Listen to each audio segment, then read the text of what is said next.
So let me begin with a question. Would you like to know how to protect your property and make your residence more burglar resistant? If you answered yes to that question, you're in the right place. Our speaker today has been a police officer for over 24 years. For the past 14 years, his full-time assignment has been safety education, helping organizations protect their people and property. Helping us today with our property safety, please join me in welcoming from the Plano Police Department, certified speaking professional, certified crime prevention specialist, and block party dancer, Officer Chris Bianez. Woo, woo, woo. What a warm welcome. Hey, Rachel, would you stop sharing your screen for a minute? I believe that's your screen. I think, or you do? I'm thinking that's your screen. Let me. Oh, you're right. That is my screen. Okay, so Rachel, you can hear me? Loud and clear. Okay. Imagine that you're enjoying a nice weekend with your family, and all of a sudden, your dog starts going crazy, barking in the other room. So you run in there to find out what's going on, and you come face to face with a criminal armed with a knife who stabs you. That's exactly what happened to one of our Wiley families not too long ago. If you're going to give up some precious family time to be here tonight, thank goodness this topic is something important to you, and especially important for those who love and care about you, because tonight we're talking about your property safety. Now, if I've been with the Plano Police Department Crime Prevention Unit for the last 14 years. I have the best job in the police department. My full-time assignment is helping people protect themselves, their families, and their property. And I just passed my 24-year anniversary with the police department. How about that?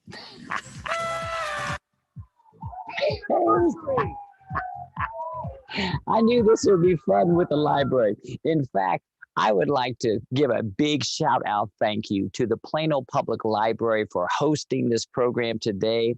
A special thank you to Kristen for helping coordinate this, and Rachel for doing all the behind the scenes. And I understand we're going to have a couple moderators looking at that chat. So if you have any questions as we go along, or if you have questions you always wanted to ask a police officer, like, what's up with the donuts? Or how do I get out of a ticket? Or anything at all, then put it in the chat.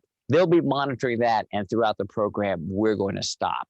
Now, if there's anyone thinking to yourself, man, I've seen this police officer someplace before, I just can't place it. It may have been on this news broadcast. Let's take a look. It is National Night Out, a night when neighbors come together to get to know each other and their local police officers. But in Plano, one officer is already very well known. New at 10, JD Miles shows us how tonight he's using his now famous dance skills to strengthen a community.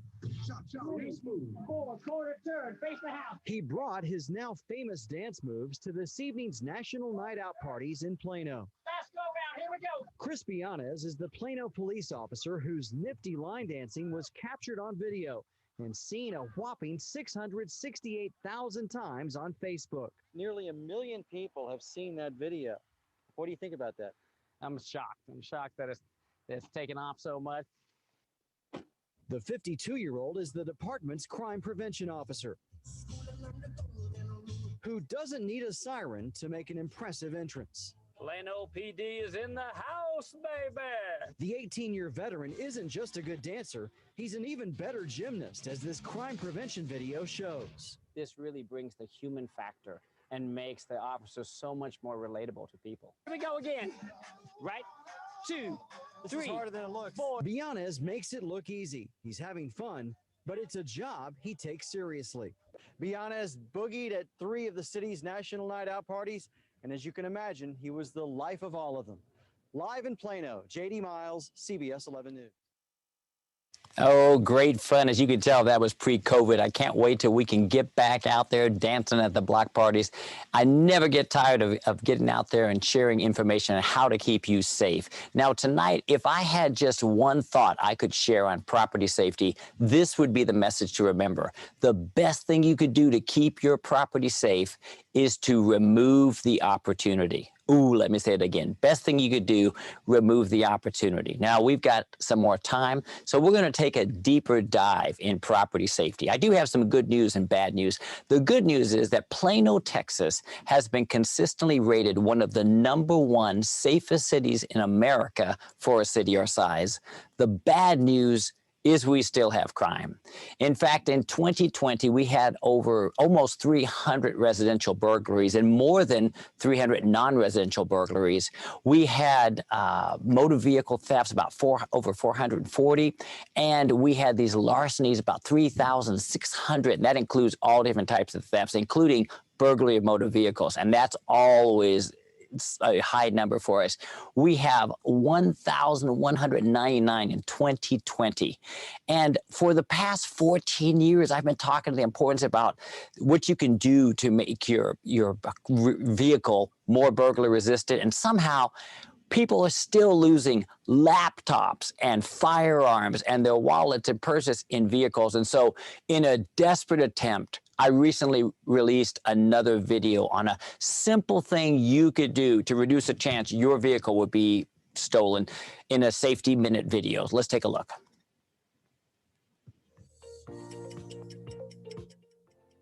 Here's a simple thing you can do to prevent your vehicle from being burglarized.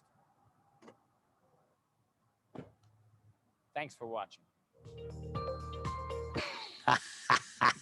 Yes, that really works, believe it or not. You know, and the reason I know that is because of all these cameras people have. You see cameras of people's driveways, and the suspect walks up, looks in the vehicle, pulls on the door handles. If it opens, they go inside, they rifle through the glove box, they look all around. But if it's locked, very often, they walk away. In fact, I caught this one burglar one time. It's not easy to catch these burglars, but I caught someone. I was driving through the apartment complex early in the morning looking for people who were trying to break into vehicles. And I saw 2 pairs of legs hanging out on either side of this vehicle. And so sure enough, they were in the process of taking out the car stereo. And as I interviewed the one suspect, they were in handcuffs. And the one guy said to me, he says, "You know, officer, I'm not a bad burglar." I said, "What do you mean?" He says, "I only burglarize the vehicle if the door's open. I don't break any windows. If the door's open, then I take stuff, but I don't break a window." And I told him, "Oh, good job, good job." Now, the truth is, it's the same crime, whether they bust a window or they just open the door. But he thought that he was doing you a favor by not breaking your window. And I would agree, because those windows can be expensive.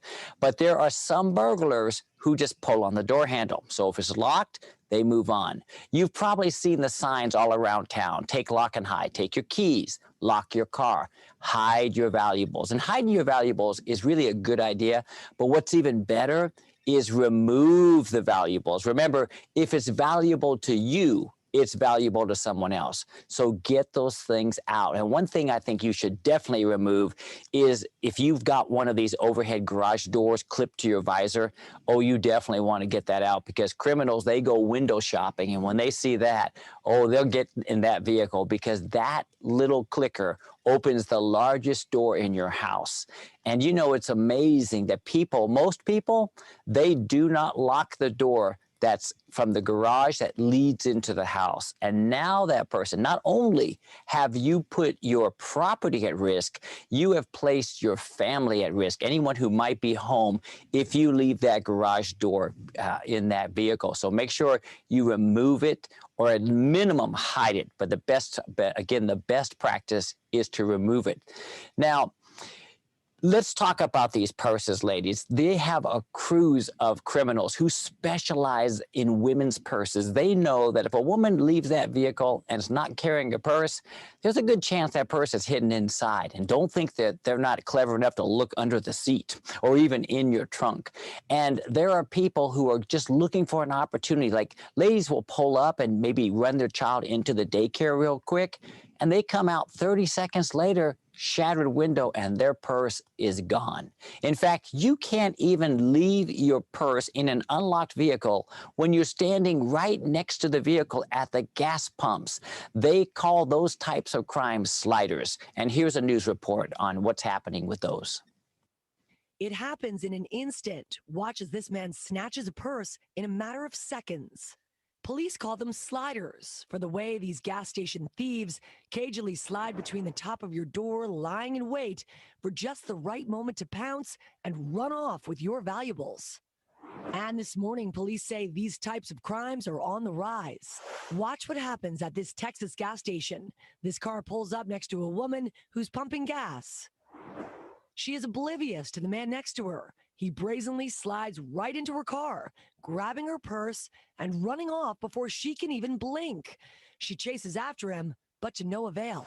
From Corbin, Kentucky to Tampa, Florida, these slippery sliders are being caught on camera all across the country. Sometimes the perp is caught red-handed. This man gives chase after witnessing a sliding. But most of the time, the victim has no idea until it's too late. They're not looking for a confrontation. They just want the property because they know it's being left abandoned and you're not paying enough attention. At this Houston gas station, a woman pulls up and walks inside as a man in the next vehicle cases the inside of her car, and she returns to the pump. Then the slider strikes, the woman never realizing she's been robbed. It's very scary that someone could just surprise you and just steal all of your belongings. It's yours, protect it. And the easiest way to protect it is keep it locked up, keep it with you, and don't leave it in the vehicle unoccupied. Well, so ladies, what are you going to do to try to avoid that? Well, simple. You're either going to have your purse on you with care, control, and custody of that purse, or lock it up. And again, if you can hide it and then lock it, that's maybe even better. But at the minimum, if that purse is in that vehicle, even you're standing next to it, you're going to go ahead and have it locked. Okay, we're going to take a look at a Plano restaurant, and I want you to look for a suspicious activity here and tell me what you notice or what do you think is happening in this scene. So let's see what you observe. So this guy, a lot of times people will say, well, this guy's moving the furniture. And then somebody will figure it out and say, he's going to go for that purse right there on the back of the chair. And that's exactly right. Now, what he did was he moved the chair in a way that it would help facilitate his ability to get into that purse. And as the waitress comes to take the drink order, he does something kind of strange here. What man would put his coat on the floor and get it dirty? I'll tell you who. Someone who's using it as a criminal instrument is feeling guilty about it. So notice how long it takes him to get his arm in this sleeve. He acts like it's so difficult when actually what he's doing is digging into her purse. I want you to pay attention to the couple across from this lady. It's probably her parents. I'm guessing that just by the hair color. But what I want you to notice is when her husband holds up the phone, and grandma and grandpa look at it, guess what? They don't even notice this guy digging around the purse. And some of you ladies might be thinking, you see, that's why I put all my stuff in the purse. It slows him down. What's he doing now? Oh, no, ladies, say it's not true. He hands the billfold off to the woman, who most likely then places it in her purse, and they decide that, well, you know what? I'm not hungry after all, and they're going to get up and leave. Now, I don't know how many women are actually committing these crimes where they're taking the billfold, but I know oftentimes when that card is slid for the gift cards at the Walmart or at the Target, it is a woman who's sliding that card. And so, ladies, we need to watch our purse. And speaking of a great place to steal a lady's purse, man, I think the grocery store has got to be one of the best places, and the produce section. There's so many things that distract ladies around that produce section. They will actually leave that purse in the cart. I see this almost every week I go shopping. And so this is a great opportunity where you won't even realize it's gone. So you've got to watch it. In fact, even if you keep your cart with you at all times, you need to be careful for people coming up and engaging you in conversation to commit a distraction theft. And that's what we're going to see on this news broadcast. Let's take a look. A new video tonight. What a woman thought was a nice conversation at a supermarket turned out to be a distraction to get her wallet. Take a look. Police say surveillance video from a Publix in Weston shows two guys walking into the store and making their way to the produce section. Police say the video shows one of the men talking to the victim while the other unzips her purse and grabs her wallet. It happened earlier this month at the store on Weston Road. The victim told police she noticed her wallet was missing when she went to check out. If you know either of these men, you are asked to please give police a call. Okay, so remember, care, control, and custody. When someone comes up to speak to you, that's the time to really watch your purse. The best crime-fighting team, or one of the best crime-fighting teams you could have, is a good neighbor in partnership with law enforcement. We call that dream team Neighborhood Watch. Neighborhood Watch has two basic principles, and let me have you go to the chat and type in what would be your guess. What do you think those two basic principles are of Neighborhood Watch? I'm going to look and see what you're saying in the chat. Anyone have those? Okay, I'm watching the chat and I don't see a thing coming through. Maybe it's, let's see who you can send it to. Send it to panelists and attendees, or what do you think it is? Oh, I see a really good one there. If you see something, say something, says Brenda. Cynthia, to watch. Nice. Anybody else? Awareness. Man, Cynthia's throwing the second one in a good job. What else? All right, well, I see two good ones in there. And so here's your principles of Neighborhood Watch. The principles of Neighborhood Watch is first, is to know your neighbors, and the second is to report suspicious activity. And someone said a variation that's become, I think, as popular, if not more popular than this one, and that's basically, if you see something, say something. Those of you that are mature enough like me and you remember Bewitched with that nosy neighbor, remember Gladys Kravitz? Always looking out that window. Well, that's what we want you to do, is be aware of what's going on. And if you do see something, we want you to say something. Pick up that phone and call 911. What we don't want you to do is, Neighborhood Watch is a couple things it's not. It's not investigating and it's not apprehending. Let's start with investigating. Let's say you see someone who you think's been parked on the street for an unreasonable or just kind of a long period of time. Usually when you get to where you're going, you get out of the car and you walk into the house. But this car has been circling the block a few times and now is pulled up and stopped on the street and just sitting there. And you're thinking, I wonder what the person's up to. What I don't want you to do is walk up and say, excuse me, can I help you? Because now the person might make some excuse or whatever and drive off. And you walk back in and you share that with someone, and now you're really suspicious, you know? And then you remember what I told you. If you see something, say something until you call 911 and the police come out to investigate. And then they're going to ask you a question. Like, what if I said, did the person have any criminal history? You'd be like, I don't know. Did he have an active warrant? How would I know? Was he a registered sex offender? And you don't know that either, and you're never going to know. But instead, if you had called 911, if you let the officer go make contact, he could or she could get that answers to those three questions very quickly. So please don't mess up our investigation by going and investigating. If you see something, get a good vehicle description, get a license plate number if you can, and a description of the suspect or suspects, and phone that in, let the officer make the contact.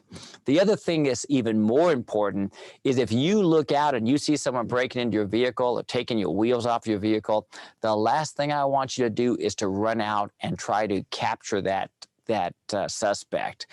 How do you know if this person, maybe this person has a deadly weapon and the commitment that he's not going back to jail? And the last thing I want you to do is put yourself in harm's way over property. Remember, you can replace your property, but your family and friends cannot replace you. So stay inside, call 911, let the police do the investigation, and let the police do the apprehending.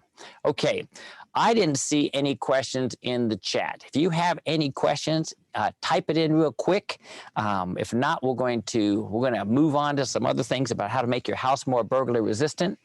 Let me see. And what about my people who are watching the chat? Do you have any questions for me at all? No questions have come in yet. Okay, if you do have questions, again, you can put them in at any time and we'll stop at different times and grab those. Oh, I thought I saw something. Yeah, one Movement. just came in. All right. What is the question? What about loud stopping in the alley when you can't see them?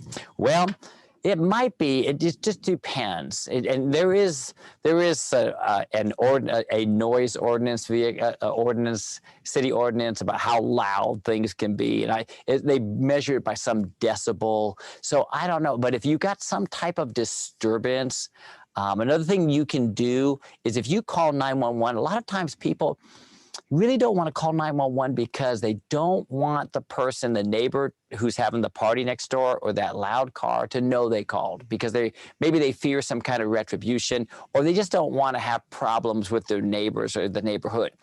It's good to know that you can call anonymously. If you call 911, you say, hey, I'd like to report a party next door, a noise complaint, but I do not want them to know I made the call. So I want to be anonymous. Don't put my number down, please. Don't put my name down, and don't have the officer knock on my door and give me a status. Now, the dispatcher will ask you when you call it a 911 call, they'll say, do you want contact?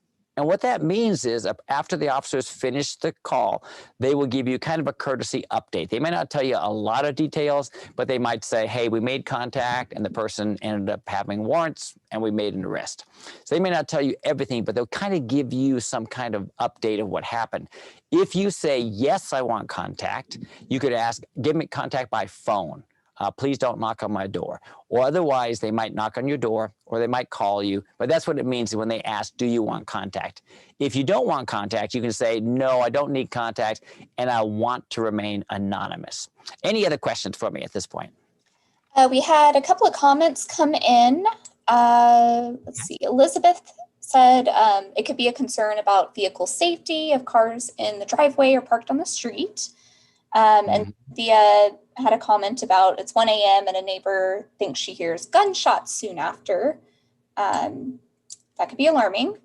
Then a question from Sarah. Would you recommend a commercial home security system installed at home? Definitely, and we're going to get to that, but I've got some slides. So I do recommend an alarm system. I recommend a reputable company. And we as the police department, we can't recommend any vendor. I'm going to show you some example of some products today as examples, but the disclaimer is we can't recommend any specific product or vendor. So you have to kind of utilize your Nextdoor app or someplace and talk to your neighbors and ask them, hey, who's got an alarm company that you love? And you'll get a bunch of people giving you advice, and then do your price comparisons and your shopping on that. But think it like a burglar. If a burglar is looking at two homes and two homes being equal, one has an alarm, one does not have an alarm, which would you burglarize if you were the burglar? Yeah, the one without the alarm. So it's a great deterrent. And it's also a way that it puts a timer on them quickly, because once that alarm goes off, our response time on a non-emergency is under 8 minutes, and that's what that would be. If you called 911, you said, I've got an intruder in my home, that's called a priority 1 call, and we get there in less than 5 minutes. And if it's a burglar alarm, that's non-priority 1. We get there usually on average less than 8 minutes. So they can't just, sometimes burglaries, you can tell they took a long time in the house, and that's because they didn't have a burglar alarm and they had the time to do it. Any other questions? Yes, a couple more came in. From Tom, I know you want to get to securing your home in the presentation, but can you also address how bad guys will follow you home from the store and follow you in the alley and get access to your property or home via confrontation in the alley? Yeah, they sure will. We had an incident in Plano. Let me see what this next one, a slide thing is here. We had a incident in Plano where a woman, she went to Fiesta Foods, and as she was walking out, she's pushing, this was a senior citizen, she's pushing her basket, and she looks out in the parking lot and she notices a red truck way on the other side of the parking lot. She thought, isn't that odd? That red truck sitting there all by itself. And then she went back to her business and loaded up her groceries and got into her vehicle, and she drove home and she pulled up the driveway into the garage and opened her driver's door and was about to get the purse out of her thing, and all of a sudden someone reaches over her lap, grabs the purse, and she hangs on to it. He pulls her out of the vehicle and drags her out of the garage until the purse snap or the strap broke, and then he ran and jumped in his vehicle, which was you got it, a red truck. So if she had followed and trusted her intuition, and we'll be talking a lot about intuition, and we'll be talking about how criminals select their victims in next week's program on personal safety. We'll do a deeper dive on intuition. But if she had trusted that and kept an eye on that red truck, then she would have seen it. Now, what do you do in the event that you are being followed home? Well, what you'll do is you'll stay on roads that you know. You don't want to all of a sudden turn down someplace and end up in a cul-de-sac and get trapped. But what you'll do is you'll stay on the major roadways, and you'll pick up the phone, you'll call 911, and you'll say, I am being followed by someone. Can you send an officer to stop this vehicle? And the dispatcher will keep you on the phone, and they will look at the available units. They will dispatch close units to you. And when the officers are getting real close to you, they'll ask you to put on your flashing signals. And now the officer can go, oops, here's my complainant in that vehicle, and there's the red truck behind her, and they'll make that stop. So that's a great thing. Be aware when you're out shopping and you're out moving about, who's watching you and who's following you. Not only when you're making high purchases like going into an Apple store and buying some nice computer or some jewelry or something else, but at all times, pay attention to who's paying attention to you. And if you ever think you're being followed, pick up that phone and call. It's a great question. Any other questions? Yes, one more. Angela asks how to prevent car break-ins, especially when it increases during school breaks and kids are out doing these crimes. Yeah, so first thing we want to do is to they do look in the vehicle. And if they think that sometimes maybe some people are going to break in no matter what you do. But if you don't have anything, if they come up with that flashlight, they look inside, and it doesn't look like there's anything there to take, then they're probably not going to break in the vehicle. They'll pull the door handle, but unless they see something worth going after. So the way to prevent these break-ins is not to have anything in that vehicle. You want that vehicle to look like you just rented it. You hadn't put anything in there, just empty. They look in, there's no backpacks, there's no purses, no wallets. So many students will leave their book bags there. And they carry all kinds of good stuff in there. They carry their wallets and money and different and laptops and iPads and phones. They've got all kinds of great valuables in that backpack. So the key is to take your keys, lock your car, remove those valuables so that when they look in, they don't see anything worth them breaking in. All right, I'm going to come back to questions. We're going to push on, and I'll stop at another time to pick up some more questions. We had about 150 people who fell victims to credit card abuse. And the way it happened was someone went behind the mail carrier. When he dropped in the mail, they'd go and they'd get the mail out, and they'd just look through the mail. And what they were looking for was the pre-approved credit card applications. They put all your bills back in your mailbox. They only took that application. Then they filled it out in the homeowner's name with the homeowner's address, which was kind of different. Normally, they would route it to a new P.O. box, but not this guy. He sent it back to the same house so they wouldn't have any red flags. And then when it was delivered, the credit card, he would get that out before the homeowner knew about it and then whoosh, charge it, max it out. And so these homeowners were getting all these statements for maxed out credit cards that they didn't even know anything about. And so if you can't get your mail out immediately, then this is the only one I know of that's a retrofit. I have this type of situation where my mailbox is in a brick mailbox. And so I have found this person locally in Plano who does this, mailboxsafety.com, and it's about $100. He comes and retrofits in a locking mailbox. Now, if I was building a home, I would buy me one of those fancy locking mailboxes. You see the ones where you pull it down, you put the mail in, and it drops down to the bottom, and the backside, there's a key, we can get it out. I'd get something like that. So when you go on vacation, you don't have to worry about anyone picking up your mail. All your mail will be inside that box when you get back. But if you can't get the mail out immediately, consider getting some kind of locking mailbox, system like this so that you can secure your mail, because we definitely have people walking around stealing mail. Okay, package thefts, not only a problem during the holidays, although it's a major problem during the Christmas holiday, but it's still happening. You still see these things occurring. So your best practices are to arrange for these to be delivered when you're going to be home. If you can't do that, if there's someone else who's home, that's another great option.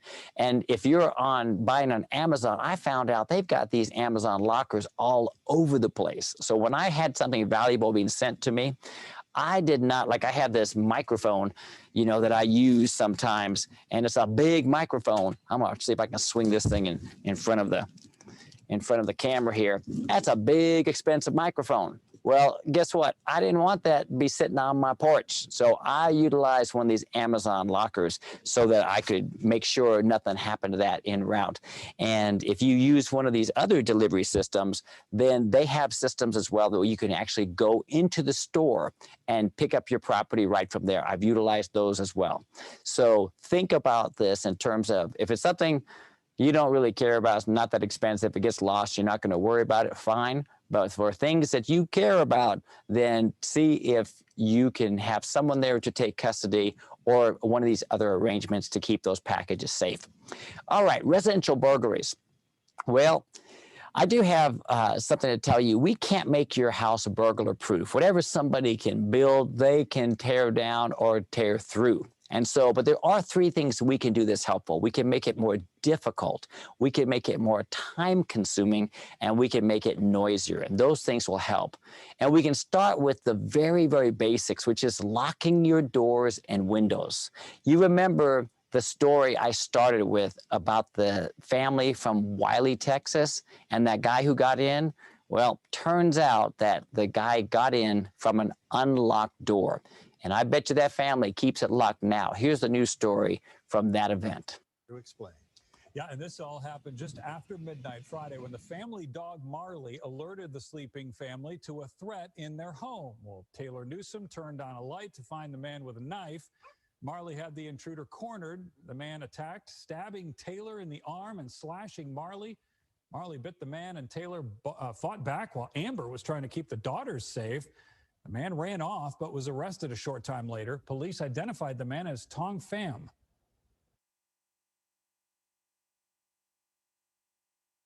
She's our hero. If it hadn't been for her, that guy could have gone he could have gone into their rooms or something. Yeah. I mean, the story plays out very differently if Marley's not there. A neighbor's surveillance camera captured video of a vehicle believed to have been driven by Pham. It also shows him trying to open a door to a truck and taking pool noodles from a yard. Pham is from Garland. He's charged with aggravated assault and with a deadly weapon and cruelty to an animal. Newsom say they forgot to lock their back door and believe that is how the intruder got in. Brandon. I'm just guessing that every night they're double checking those doors, and that's a good idea. The truth is, property safety is not a big deal until it's a big deal. And that day it became a big deal for that family. And so the best practice, just get into good safety habits of keeping it locked. But it begs the question, how secure is your door? And sadly, your door was never built for safety. If you want to see what a secure door looks like, because yours wasn't built with safety. A secure door, if you go to the bank and you say, can I see the vault door? Now you're going to see a secure door. This is a door that was designed with safety, but not our doors, our residential doors. I created a safety minute that addresses the weakness of the door. So let's take a listen to this.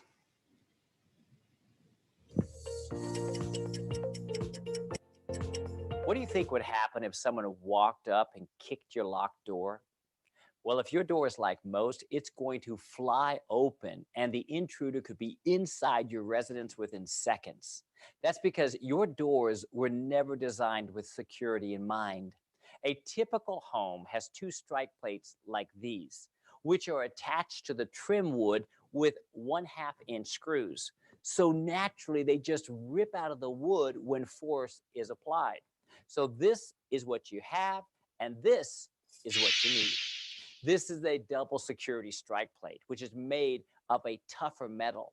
Instead of 4 half-inch screws, you have 9 4-inch screws, which should be long enough to penetrate those 2x4 studs that frame up the door and make it extremely difficult to kick in. But don't run to the hardware store just yet, because in the next session, we will discuss another product to prevent other entry techniques, such as picking your lock. For additional personal and property safety tips and strategies, be sure to subscribe and ring that bell so you'll be notified of new videos. My name is Chris Bianez. Thank you for tuning in. Okay, I'm going to show you where you can find a list of these videos in case you would like to subscribe and get these videos as they come out each week. They come out on Tuesdays. If you go to YouTube and you type in City of Plano, you will see this logo here. If you click on that logo, then there is a playlist. And when you click on playlist and slide down, you're looking for that little safety minute, and you can say play all. And what you'll see, I'm going to stop this audio. What you'll see is over here, there's 172 videos. And so you can just scroll down here, and there's things from property safety, personal safety, identity theft, frauds, and scams, and lots of good information that I've created for you to be able to utilize to share with your family and friends. Okay, this is the real problem. You saw that on that video. These half-inch screws, when you kick the door, they fly open. And so you want to replace these. You want to replace those half-inch screws and get yourself one of these double security strike plates.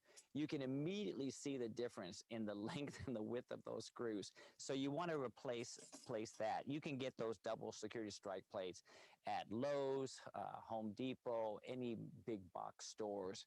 And usually it comes with 3-inch screws and then a couple half-inch screws. Just get rid of all those and get yourself a box of 4-inch screws and replace them with those, because they'll be much better at penetrating into those 2x4 studs. But that's not enough. We need something else, a secondary locking thing that can't be picked, because there's some people who know how to pick locks. And the other thing people are doing sometimes is they're going up to the door and they're spreading the 2x4s so that deadbolt lock comes out, and they push the door and they're in within seconds. And so we need something that can't be picked. And also, if you kick and kick and kick a door, even though if you've got the 9 4-inch screws, you won't be able to rip those out of the 2x4 studs. But that 1-inch deadbolt will actually break. So this is 2.5 times stronger than a deadbolt lock. And this is what it looks like when it's on. It comes in white, and there's another color that it comes on as well. I think there's maybe 2 more colors, silver and like a bronze. But this is a really good product. I think it sells like about $35. But I've got this on my front door, my back door, and the door that leads from the garage into the house. So, but this is something that has to be removed so somebody can't come in and pick your lock and get in. So it's a great product to have some type of thing. Now, some of you have these double doors, you know, like the French doors, and there's a product that's made by nightlock.com. And so it comes with a plate like this, and this is the floor plate that goes down in front of the doors. And now the doors will come over the top, but then you take your lock and you slide this lock in place, and now the doors will be stopped by this. You can use this in front of a single door, but typically it's used for those double doors, but it works just as well in a single door as a door barricade. Some doors open outward, like at schools, churches, places like that, and this is another really good thing. How do you, when you have active shooters, what do you do when you need to barricade yourself in? All of a sudden people are scrambling, and you hear about them trying to push things in front of a door to, you know, make it more difficult to breach the door. Well, what if the door opens outward? So this is a product that's a great solution for something like that. Another door that's been problematic for people, these sliding glass doors, must have been invented by the burglar. The old ones, you can grab them by the frame and just lift them up and take them off. So even if you had what they call a Charlie bar, a lot of times people would cut like a broomstick and then fit it down in the track so you couldn't slide it. But what about the lift? You could still lift it out. So This is the product that they've invented from Nightlock. Again, but I notice what it's doing is preventing the slide. I don't think it's preventing the lift. To prevent the lift, I've seen people actually, you can go to the hardware store and ask for a pinning kit, which has kind of like a long, it doesn't have threads like this, but it's got like a pin like this that you would put in the top. You go all the way through the frame of the door and halfway through the other frame, and you slide this into the top or the bottom of the door, and then you can't lift it, nor can you slide it. The only thing I've been told is be very cautious when you drill the hole. If you drill too close to the glass, you could shatter the entire glass door, and of course that would be a problem. So you got to be careful with that. But with sliding glass doors, the newer ones are made better where you cannot lift them up as easily and take them out of the track, which looks like that's a great thing. Okay, so some of you are way ahead of me and you're thinking, listen, why are we going to all the trouble of securing these doors when they can just break a window? All of us recognize how vulnerable windows are, but not everyone knows there's something you can do about it. I made a video on a window safety film, and I'm going to show you the video because you can actually see it in action. So let's take a look. You can make your windows more burglar resistant with window safety film, also known as window security laminate. 3M's testing of their window safety and security film showed that it can take someone up to 2 minutes to break through their film system instead of just seconds with unprotected glass. Whether you install it yourself or hire a professional, be sure the film is anchored to the window frame. Otherwise, with enough force, the entire window will just fall into the structure, and you've actually made it easier on the burglar. Okay, so what happens if you're in your house and all of a sudden you hear some noise coming from the garage? What I don't want is you to put yourself in a vulnerable position that some have done, where they go there, they hear something, they're not sure what it is, and so what they do is they open the door to see who it is, and the next thing that happens is they're face to face with some burglar, and that could all of a sudden, what was going to be a property crime could end up a person-on-person crime, and we certainly don't want that. So a really good thing to do is to have a peephole installed at the height of the shortest adult. So if you were to hear something in the garage, it'd be great to be able to walk up and, in crime prevention terminology, to use natural surveillance, to look through that peephole and see, oop, that's not honey. And then you can pick up that phone and call 911. You've got somebody in that garage. And this would be a really great time to have that door defender on that door, because if the person tries to break in, that door defender has been rated 2.5 times stronger than a deadbolt lock. And so that's a really good thing to have in case someone is trying to come in after you. So have that door defender on there and have a peephole so you can look out. If you can set up your lighting so that you can flip the switch from the inside and light the garage, that's even better. That gives you the ability to look in and see in case it happens to be hours of darkness. Okay. Many of you have probably heard, particularly if you happen to be an Indian or Asian, that they are specifically targeted for property crimes. We had groups that came up and had a list of Indian families in Plano they were going to go burglarize because they're known to have jewelry and gold. And so what can you do about this? Well, some people are very smart and thought this through, and they will keep their valuables in a safe deposit box and just get them out on special occasions, time that they need them. Another good strategy is to get yourself a really good quality residential safe that's bolted to the ground. That makes it, again, more difficult, more time consuming. If it's bolted good into the cement, it's going to be very difficult to, especially if you have that burglar alarm, to get that thing moving. And so it's just a great planning ahead type of thing. And when it comes to equipment, probably my favorite are these cameras. You have seen the footage where people have been caught. We had a really terrible incident in Plano where a woman was killed on the jogging trail, and then not far from that, there was a house that was burglarized, and it was the Ring camera that caught that burglar, was able to identify him, and he ended up being that murder suspect.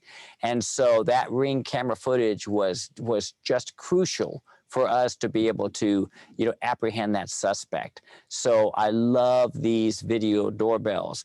And cameras, what's great about them, they don't go on vacation. As long as you have them operating, they don't go on vacations, and they're always working, and they can notify you where your neighbors might be gone. They might be sleeping. You don't know. You can't always depend on neighbors is what I found. So having a good camera system is really important. How many cameras? Well, it's up to the budget. It's up to how many that you can put up and manage and all that, but cameras are fantastic. If the budget allows, get yourself some good quality cameras, and you can get them at the big box stores now, very affordable. This pack of like 6 cameras, I think, was like under $400. Wired cameras usually are more, sometimes you can't always have wired, you have to go with some wireless, but wired tends to be more reliable. But there's many people who have wireless and they work great. But integration is a good idea. So it'd be great if you could open one app on your phone and see all your cameras in one place. So when you're thinking of systems, if you can get a system that has a doorbell camera and you can tie all your cameras into that same app, that would be very helpful for you. But love cameras. Criminals, they love to creep around the dark because right now, if this is our suspect of a crime and you all see what the person looks like, and now I say, give me a suspect description, all you have is hoodie. That's all you can tell me. And so it's not valuable at all. So we love to have, in America, we say that lighting is your least expensive crime deterrent. Now, I've heard another argument from England where they say, why would you want to light it up so they can see what to steal? But in the United States, we still tend to think that, lighting is a good thing. Because neighbors driving by, you see how well lit this house is. If someone's up at that front door or peeking in the window, anyone driving by is going to be able to see that. So natural surveillance comes to play. And so we like having the lights on around your house at all hours of darkness. And one thing you can do to help facilitate that is to get yourself one of these adapters. They're called dusk to dawn. You screw the adapter in and then the light into that adapter. And now it's just like those lights outside. So when it's dark out, the lights come on. And when the sun comes out, they turn themselves off. So you can get those again at the big box stores. I'm going to take questions. What about questions for me? All right, Tom has asked, should you keep your insurance information in your car or should you take a picture of it instead in case someone breaks into your car? Yeah, they've even got, I haven't been on patrol now for 14 years because I've been doing this great crime prevention assignment, but I've been told that there's a database now even of that car. So if it's that same car and you've got insurance on, I think the officers can get access to that database, but you are required to show that, but you're able to show that on your phone. So you can keep that just on your phone. Another thing that I would do is this, when the officer stops you, the officer's going to come up and we have what's called a 7-step violator approach. I say, hello, I'm Officer Bianez with the Plano Police Department. And the reason you're stopped is going 55 and a 40. I need to see your driver's license and proof of financial responsibility, please. So if I'm going to ask for those 2 pieces of information, which they are, why not go ahead and put your insurance card right behind your driver's license? So wherever you have your driver's license, I suggest you fold up your insurance card, you tuck it right behind your license so you can pull them both out at the same time and provide them to the officer. That's a great strategy, I think. What else? Rupa has asked if we can get the list or link of all the items that you mentioned previously. Okay, that's a good, I was thinking about that I want to update that list, honestly. I'm going to go someplace, so if you will follow along here, let's see. I've got to find where it was right after, here we go. Okay, so I'm going to type in planopolice.org. Once this loads up, we're going to scroll down. And sometimes this thing, it looks like it might do it to me again. Looks like it's going to, oh, there we go. It's just going to cooperate. Okay, so I'm going to start from the top again. So here's the top. If you will scroll down, and then you see these different things that they have, and this is called publications and forms. So if you click on your publications and forms, there's one that's called brochures. We're going to click on the brochures link, if I can get it to stop moving around. And then there's these different brochures. You see it says personal safety, financial, and home. I'm going to click on financial and home. And then right here, this one that says harden the target at home. When we click on that, it's a PDF. It's actually it's a threefold. So if you want it to look pretty, you'd have to print it both sides and then fold it. But you can see on page 2 that here they are. Now, what I don't like about this is you see how this shows a single security strike plate? And you remember that I told you a double. So if you've got a traditional door that has a deadbolt lock and the door handle, I'd get the one that has the 2 holes, like that hole on both sides. Here's a peephole. These are the things we talked about today. Let me go back and see. Oh yeah, see this one, it talks about the window safety film. Here's the mailboxsafety.com link. But it doesn't have the night lock. Oh yeah, no it does. Here it does, nightlock.com. So here's where you can find that. Again, that's by going to Plano Police Department, brochures, and then under brochures, you're going to go to home and property, and then it's harden the target. And there's other good things too. There's home security while you're away. There's Halloween safety, safe and sound crime prevention guide. So you can look at all these different things, vehicle burglaries, and just different programs and services. The Citizens Police Academy. Oh, this is a fun one.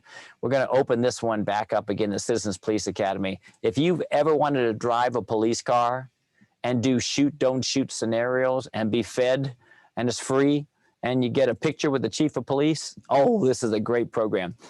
Probably we're going to do one in September, but that's going to be for the ones that was canceled out last March. So it wouldn't be open to the general public, but the next one in January will be.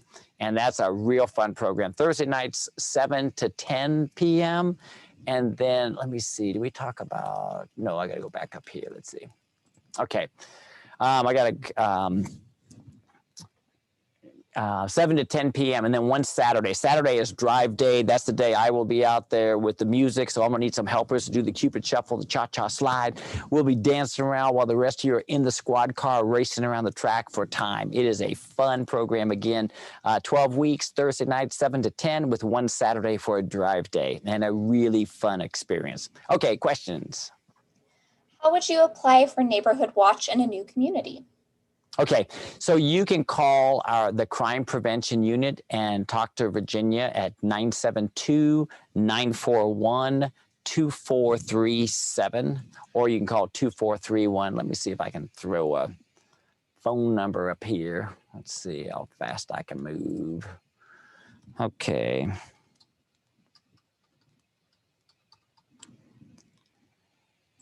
All right, let's change this. Well, that's yellow. That doesn't look so good in yellow. Let's see if it comes up. Okay. Well, that's not my favorite color, but you can read it, right? That is the Crime Prevention Unit phone number. And you could call and ask if you have we're trying to figure out right now which areas have a neighborhood crime watch. A lot of people moved out of the area, didn't tell us. So we're really working right now to really identify who still has an active crime watch. And then we're hoping to, breathe some life into this and really try to get some traction, because we really think it does help. There was one criminal, a burglar. He was a long-time career criminal. And he was interviewed by the Allen Police Department. They put it out. And he said, oh, man, let me tell you, Neighborhood Watch works. He goes, I will not burglarize a house in Richardson, because in Richardson, if you go down a cul-de-sac and you turn back around, they'll be calling 911. They don't play down there. And I was thinking that's exactly what I've been urging Plano citizens to do, is let these criminals know that they're not going to be able to just come in here and commit crimes in Plano, because we care about our community. If we see something, we're going to say something. So you call this number and they'll determine whether or not you have one. If you don't have an active crime watch, then we can coordinate with you. We need one person to be the area coordinator, and then we will try to get one going. Okay, any other questions? Yes, we had a few come in. Glinda is asking, why would someone steal an insurance card? Oh, because they want to be able to forge it off and put their name on it so that they can, when they don't have insurance and they want to say, see, I have insurance, and try to get away with it. So, and also they might get some information and maybe try to steal identity theft, but mainly they want that insurance card so in case they get stopped, they look it up and they go, yep, that's good insurance. Well, it's actually somebody else's. Okay. I'm going to come back to any more questions because I got a question for you. I think we have a poll that I want to launch here. And this is, what do you do when someone knocks on your door? So you should see a poll. You see that poll there that I just launched? Yes. All right. So if you'll fill that out, we're gonna go to, I'll put like a minute on the clock.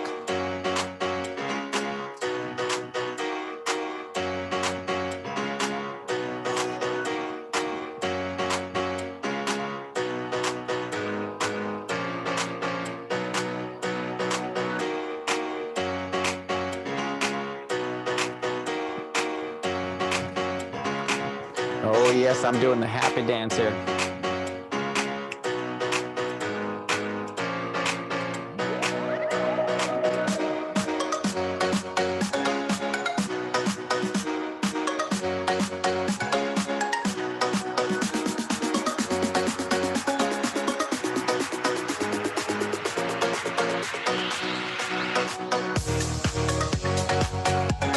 Okay, I know there's more people out there. Come on, not too late. Put your response in there. Woo! Okay, I'm doing the happy dance because we had 23 people who said, talk to them through the locked door. This is so important. You see, somewhere along the line, particularly women, heard this thing that if someone comes to your door, do not let them know you're there. Keep quiet, turn down the TV or the radio, because if they know you're in there, they're going to come get you. Well, most likely this is going to be a burglar. And what a burglar does before they burglarize a house, they're going to knock on the door, they're going to ring the doorbell because they want to make sure nobody's home. So ladies, if you keep quiet, the next thing that happens, bam, the back door gets kicked open, 3 guys come in the house, and you're like, ah, and the burglar's like, ah, it's like, what are you doing in my house? It's like, why didn't you open the door? So we don't want you in that situation. So we want to make sure that you speak through the locked door. So what you'll do is you'll walk up to that door, and if you're alone, you're going to pretend like you're not. You're going to holler up like, honey, I got it. And then look through that peephole. What can we do for you? Now you said a lot without saying anything. First, you let that person know that you're home. A typical burglar is done with your property and to go someplace else. Number 2, you've got them to think honey's home. We want them to think honey's home because there's strength in numbers. It's more difficult to capture 2 people, to control 2 people. So you want them to think someone else is there as well. But now if the person says to you, I'm looking for the Johnson family, believe it or not, you should be calling 911 for a suspicious person. And to prove that's suspicious to you, let me ask you this question. How many times have you found yourself on the wrong doorstep this week? This month? This year? Right. With today, with Google Maps and everyone having GPS units, mounted on their dash or on their phone, if someone shows up at your door and they say they're looking for another family, man, red flags need to be flying, and you need to pick up the phone and say, I'd like to report a suspicious person, and let them know that you think there's probably just someone wanting to, case out your property, see if somebody's home, and let the police get out there and check that person out. Okay, so it's kind of weird. I've gotten to some burglar alarms before where the burglar alarm was on, and and the burglary occurred, and they didn't set off the alarm.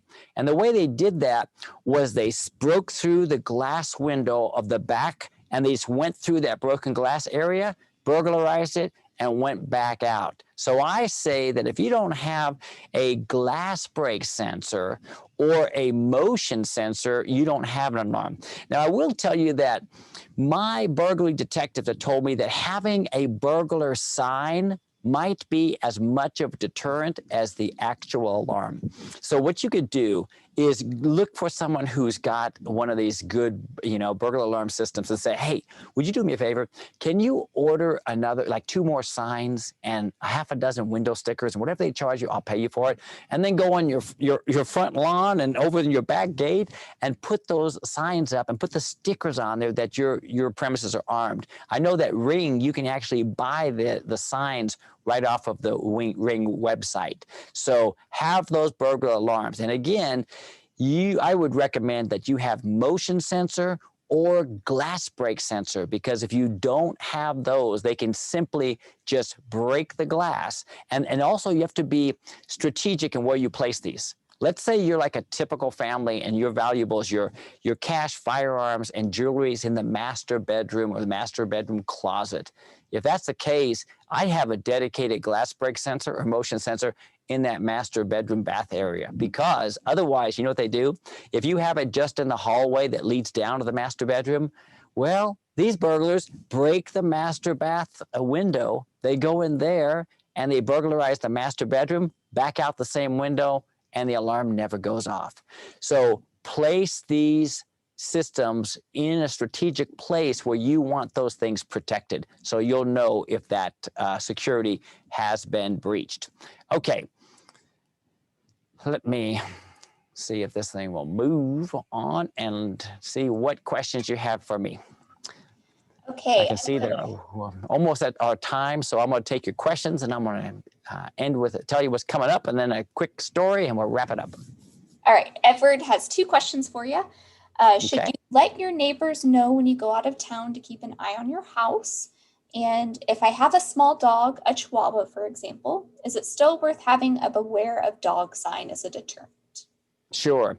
And I'm going to tell you, these burglars and even these rapists say they do not like dogs, even small dogs, like a small dog like you have. They don't like them. And so when they asked burglars, what would deter you from breaking into the house? The number one was the thought of a homeowner with a gun. Very dangerous proposition for a burglar. So they don't like the thought that you might have a gun. And that's a really hot button topic, something to consider. I will say this, if you get a gun, you want to make sure that you know how to use it. If you have children in the house, it's absolutely essential that you have you talk to those kids and you have those firearms secured. It's so important. They have a law. Making a firearm accessible to a child is against the law. So it's a responsibility as adults to keep them out of the hands of children so we don't have accidents, because each year, almost 500 kids are killed in these accidental shootings. And so it's very important that, statistically speaking, therefore, it's more likely you'll have an accidental shooting than you would have to utilize that against a home invader. So it's something to be very careful for. Make sure you're properly trained. But I do like that dog sign, and dogs are good. Dogs are so important. We say, if you don't have a dog, get a dog. If you got a cat, get rid of it. Get a dog. I'm just kidding, you cat lover. If you got a dog that doesn't bark, that's a cat. Get yourself a barking dog.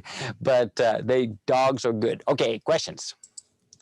Angela asks, I'm concerned with cameras around my house because of online attacks or someone unknown seeing my house. Can you explain more about this? How often? Yeah, so there is, and that's one thing about the wireless versus wired. I'm hoping that the wired program, not really positive about this, but we hear about these things, these baby monitors being hacked and all kinds of things being hacked and people looking in. That's why when I talked to Ring and I said, okay, let me ask you a question. So these cameras, if I put the Ring cameras inside my house, can anybody from your company, Ring, access my cameras? Oh, very few people. I said, but someone. Oh yeah, a few people. So I'm like, forget it. So I'm not going to have these cameras inside my house, letting my family walking around, being filmed. So I have concerns about that. But I think that if they're wired cameras, they're going to go to your wired DVR. But could that get stolen in a burglary? It could. So you might be thinking about where you're going to place that. But a lot of things can be hacked. So it's something to consider, to look more into. I don't have all the final answers, but we'll have to explore that one. It's a good question. What else? What are the ways to not get ambushed by a lurker while driving into your house driveway and opening the garage door? So what I used to do is this. I'm a police officer, and police officers, as you've heard, they get ambushed sometimes, right? So I don't know, but I also think that people may not even do their homework and realize I'm a police officer, just think that I'm a regular person coming home. So what do? So you've got your garage. What I do is I go past my garage and do a sneak peek back over here to make sure no one's back there, and then I back up and I go in my garage. Or I'll come another direction and I do the same thing. So unless you look, you don't know. So what I would do is stay in your vehicle, look at the blind spots before you make the entrance, and be aware of your surroundings. You should always be paying attention to your surroundings and have what we call situational awareness. So you're going to drive past the blind spots and check those blind spots before you actually pull into your garage, and then pay attention as you're pulling in. There is such thing as these driveway robberies where people are accosted, apprehended as they pull in their house. So it's a very good practice. What else? There was a phone number listed on the slide for Door Defender. Is that the number for installation? Yes, you can purchase an installation as long as you're local. Great. Charles asks, short of driving to the post office to mail bills, how can an individual protect outgoing checks from falling into hands of bad actors? I do not put any checks in. I drive it to, I don't go short of going. I drive to the mailbox, and I don't put it. The other thing I don't do, you know how you can drive through and you can open it and put it on the curb, the one that's down there by the, closer to the street? I don't do that because of the big incident we had where somebody took a plastic bag, put it inside there, and duct taped it around the liner. And then when people threw in, this was around the holidays and people were sending gift cards, then he came back and he pulled out the tape and pulled out the whole bag and drove off with everyone's stuff. So I don't do that. I park the car and I walk into the post office and I open that door, look, drop it in, and look again. Does it take more time? Yes, but think of it as getting some more steps. We're getting a little more exercise, and we're being safe and cautious while we're at it. What else? Edward says his friend just watched Home Alone for the first time and asked if homemade deterrents are effective or even legal. Say it again. Is what effective or legal? Homemade deterrents. Like, you mean like throwing things down and knocking them upside the head or things? You can defend yourself if you need to. So I don't know what you mean by homemade deterrents, but you can defend your property even with a firearm using deadly force if you needed to. So you can protect your property for sure. But there will be, if something happens and someone gets killed, they're going to look at that. You're going to be facing a grand jury, and they're going to decide, would a reasonable person do what you did? And so just be aware that we will be accountable for our actions, just as you see officers are being held accountable for their actions. And so it's serious, so we got to make good judgment, What else? Those are all the questions we've gotten in so far. All right. Well, I am going to hope that you can join us next week. The library will be hosting our personal safety seminar. We're going to talk about how criminals select their targets, what you can do to not fall into that victim profile. And I hope that you will join us. As far as what we can do, these things that we talked about tonight, man, it's great to get together and talk about home safety. And we talked about some things you could do by hardening the target, by putting on the strike plates and stuff. The only thing better than talking about it is actually doing it. So I encourage you to go ahead and get the time and make some plans on what you can do to make it a harder target. There was a lady, my favorite call that we got to the crime prevention was a thank you from a woman. What happened was the burglar alarm went off. And when the officer went out there and checked, the door had been kicked like a half a dozen times. And what happened was the deadbolt started to fail, the door moved forward, and that door defender actually held. So even though the deadbolt broke, the door defender held it, and the person was not able to get in their house. So please, you take these things that you learned today and utilize them to help keep your property safer, because together we can increase the safety for you, your family, and your property. My name is Chris Bianez. It's been an honor being with you today.